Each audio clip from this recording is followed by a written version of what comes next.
అన్న అన్న అన్న అన్న అన్న ఇది అది కదా అన్న స్పీకర్లో ఉన్నా అన్న స్పీకర్ అని ఉంది. మన ఆదిలాబాద్ జిల్లా సమగ్ర శిక్షా ఉద్యోగులందరూ ధర్నా చేస్తుంది కదా, ఈ ట్విట్టర్లో పెట్టారని చెప్పి వాళ్ళందరూ కోరుతూ మా మహిళా సోదరులు మనకి ముఖ్యంగా కోరుతున్నారు అన్న. అందరూ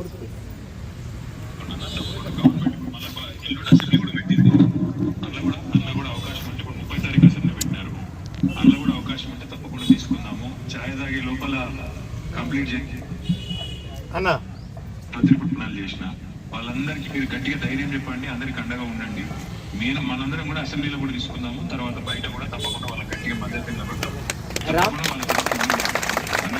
రామన్న నమస్కారమే. నేను తెలంగాణ రాష్ట్ర అధికార ప్రతినిధి పడాల రవీందర్.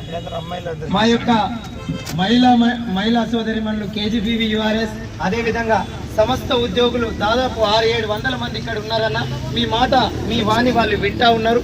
కాబట్టి మా రిక్వెస్ట్ ఏంటంటే అన్న, మీ సంపూర్ణ మద్దతు ప్రకటిస్తూనే గౌరవ మా ఉద్యమ నాయకుడు కేసీఆర్ గారికి కూడా ఒక్క నిమిషం పాటు ఒక వీడియోని మా కోసం ట్విట్టర్ వేదికగా సమగ్ర శిక్షకు న్యాయం కోసం నిలబడేట్టు మా ప్రియతమ నాయకుడిని ఒక నిమిషం ఆ ట్విట్టర్ ద్వారా మీరు గౌరవ కేసీఆర్ గారిది రిలీజ్ చేస్తారని, అలా చేయాలని మా వాళ్ళు కోరుతా ఉన్నారన్న, ఆశిస్తా ఉన్నారు.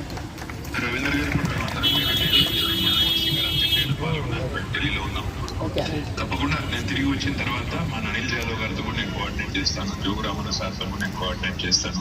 తప్పకుండా మీరు అడిగిన విధంగా పార్టీ వైపు నుంచి మద్దతు ఎక్స్టెండ్ చేయడమే కాకుండా పెద్దలు కేసీఆర్ గారి దృష్టికి కూడా ఈ సమస్య తీసుకుపోయి వెంటనే వారి స్పందన కూడా వచ్చేటట్టు కూడా చూసుకుంటాం. దయచేసి మీరు అందరూ కూడా నా ప్రార్థన ఏంటంటే, పోరాడితేనే ఎప్పుడైనా కూడా సమస్యలు పరిష్కారం అవుతాయి. మీరు అడిగేదేమి కూడా కొత్తది కాదు, మీరు అడిగేదేమి కూడా మీరు మీ అంతటా మీరుగా ఈ రోజు కొత్తగా లేవనెత్తిన సమస్య కాదు.